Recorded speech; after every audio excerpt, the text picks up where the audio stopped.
Support for this podcast comes from the law firm of Davis Malm. Whether you're a developer, property owner, manager, or commercial tenant, their real estate attorneys know the lay of the land, not just the law. Learn more at davismalm.com. WBUR Podcasts, Boston.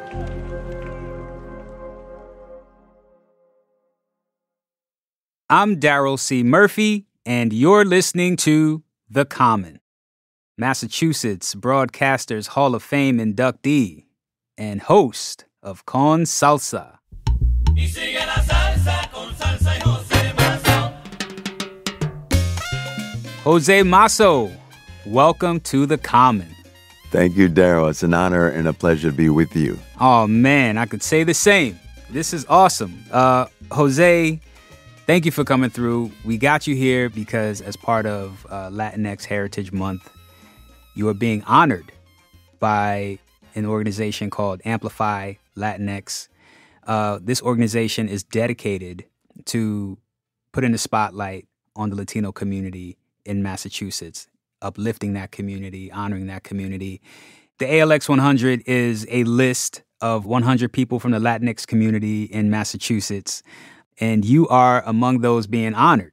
So first, congratulations on being an honoree for the ALX 100. And to start us off, talk to us about what it means to you to be a part of this inaugural ALX 100. Well, it's an honor, first and foremost. I mean, I think, being on Earth now for 73 years, to have anyone acknowledge the work that I've done and the portfolio of things that I've been able to accomplish, to me is always a blessing. It also is a testament to, our ancestors, because whenever I do what I do, I'm always thinking that my ancestors, who come from a very proud Afro-Puerto Rican community in the island, the archipelago of Puerto Rico, are barrier breakers and history makers in their own right, who, although they're no longer with us, they set the stage for those of us who are their descendants, including me. And so I think that if I'm honored, it means, therefore, that I'm honoring their legacy. And for me, that's truly a blessing. Yeah. One thing that I find really interesting about you is that you are very proud of being a Latino, but Afro-Latino, Can you talk about that relationship? Because a lot of times when people talk about the Latino community, I don't know if they think about the entire spectrum of what that is and what that means. That's true. Black race is not owned by one set of people. In other words, African Americans don't own blackness. Blackness is all of us who are African descendants, regardless if we're in North America, Central America, South America, or the Caribbean, or Mother Africa.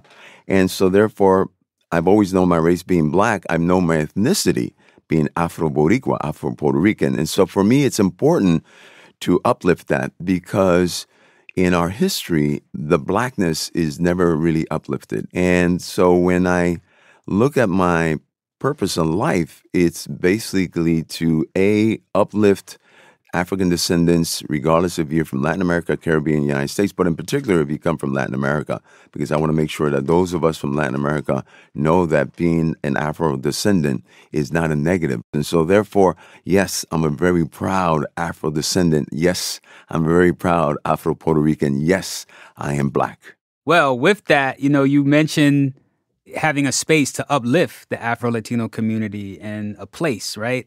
Which brings us to Con Salsa. You've been doing that for 48 years now. Mm-hmm. Tell me about those early days and what made you want to start a show like that here in Boston. Well, I was a teacher, and I used media in the classroom because I came at Antioch. We had the pedagogy that was set by Paulo Freire's education philosophy, which was about liberation through people's narratives and people's stories. And so the first year I used film, and it was very successful.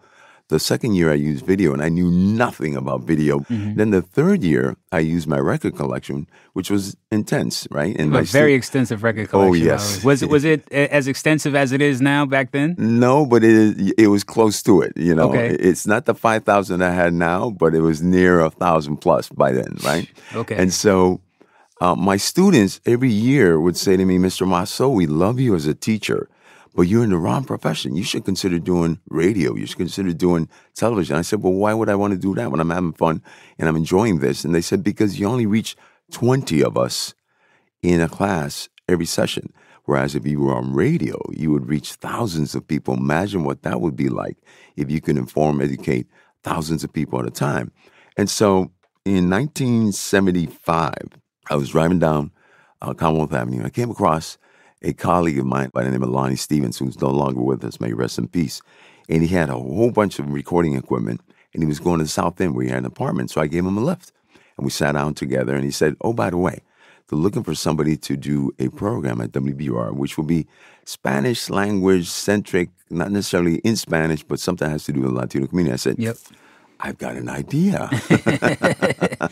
And I had been thinking about this for several years. I said, if ever I have a radio program, it would be bilingual Yep. in English and Spanish. And the reason for that, because I want to make sure I served as a bridge between cultures, languages, ethnicities, and nationalities.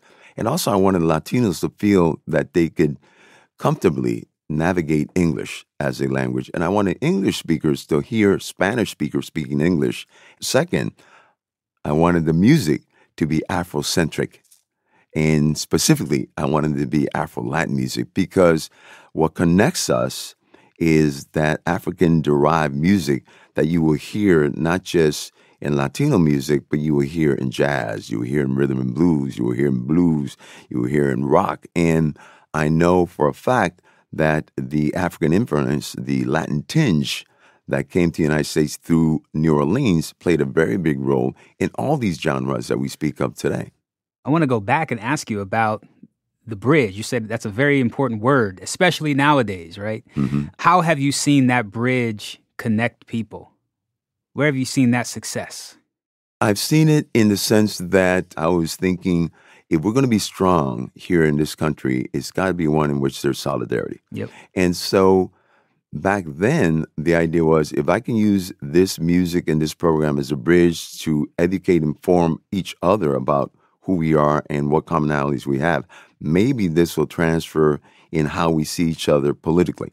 Just coincidentally, things were happening here during that period of time. Think about this. This is the period in which busing was occurring in the city of Boston some 50 years ago. This is when Mel King runs for mayor in the Rainbow Coalition, in which I participated in, right? That was sort of like, this is what we want. We want this kind of coalition where you have all these ethnicities and races together working with one common theme, a progressive agenda of equity and justice and diversity and inclusiveness. And so I think now, 48 years later, I played some role in those who are now in leadership roles here in the city of Boston and in other parts of the Commonwealth who see the importance of these types of bridges.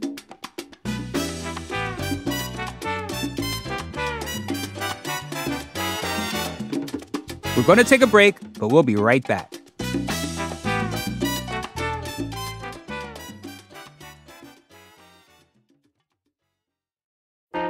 Politics has never been stranger or more online, which is why the politics team at Wired is making a new show, Wired Politics Lab. It's all about how to navigate the endless stream of news and information and what to look out for.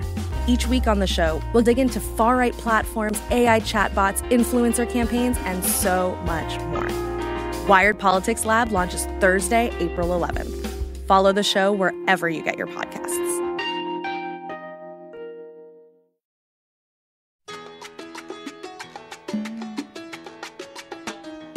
And we're back with more from José Massó.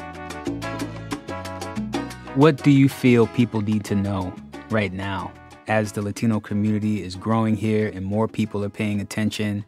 What do you think people need to understand at this time? First and foremost, we're a diverse community. We're not just one ethnicity or nationality. We are many ethnicities and nationalities. Second, that we're noble people. We're hard workers. And part of the reason of my radio program of 48 years is to break down barriers, but also to demystify all of these stereotypes that people may have of Latinos, right? And so I wanted to uplift our contributions, our people who have done great things in all aspects of lives. And I want people to understand that if we are growing in size and if there are immigrants and migrants coming to this country and coming to Massachusetts in particular, they're coming with the same aspirations as immigrants who came many decades ago, centuries ago to this country. A better life, to contribute, to make this a better world for their children and their children's children. And they will work 3 jobs to make sure that that happens.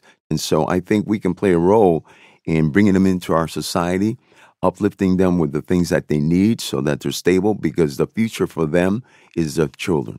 And the future for us is their children. Mm-hmm. And if we're going to survive as a society, we have to understand that diversity, equity, and inclusion is the key for what this country is going to be like in the very near future. Understood. We're winding down, but I feel like it would be some kind of malpractice if we don't talk about some music. Sure enough. I'm kind of getting into salsa a little bit. Like, okay. I've been a fan of Fania All-Stars, mm-hmm.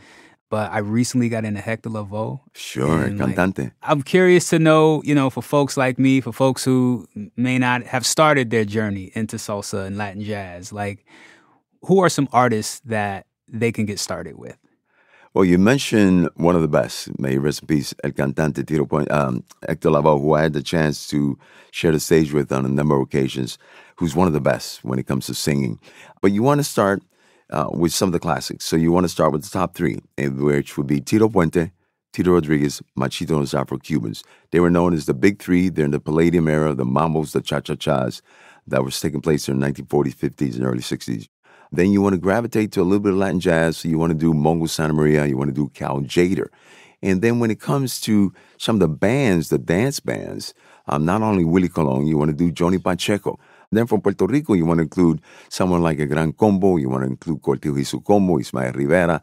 And you want to include some of the young artists today who are doing some great things in jazz in particular. Miguel Senón is one. David Sanchez is another. There's an artist from here, Jonathan Suazo, who lives in Boston. He's Puerto Rican Dominican, who's an excellent saxophone player who's doing some great things with the saxophone. Fabiola Mendez is doing some great things with the cuatro guitar from Puerto Rico, who also lives in the city of Boston.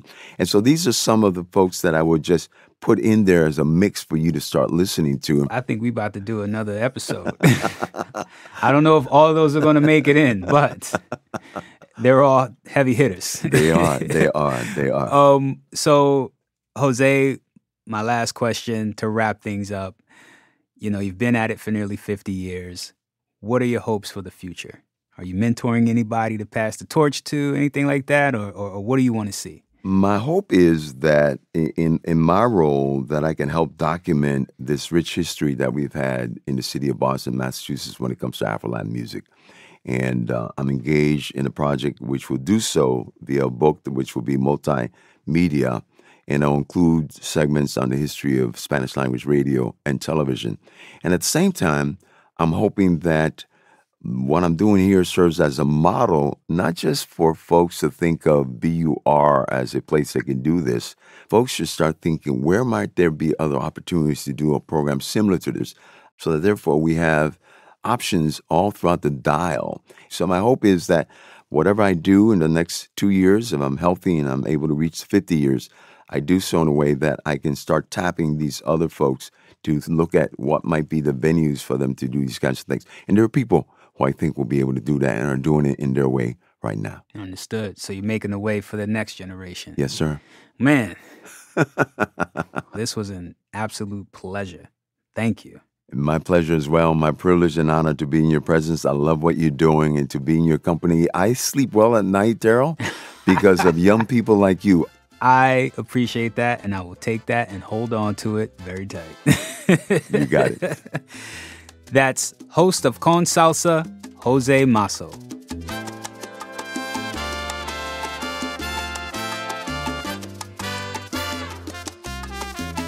And that's our show for today. Thank you so much for listening to The Common. Look, do you have a favorite memory, or is there a song that means something to you that Con Salsa introduced you to? Hit us up on Instagram at WBUR The Common, or send us an email at thecommon@wbur.org. We would love to hear from you. Also, if you like what you're hearing, please go to wherever you listen to podcasts, especially Apple or Spotify, rate and review us, It would help us tremendously. We'd really appreciate it. Thank you ahead of time. And now, it is that time for me to let you know that The Common is produced by Caitlin Harrop and Franny Monahan. It's mixed by Emily Jankowski, Matt Reed, and Paul Vaitkus, and it's edited by Samata Joshi and Ben Brock Johnson. And from the newsroom of WBUR, I'm your host, Daryl C. Murphy. I'll talk to you soon.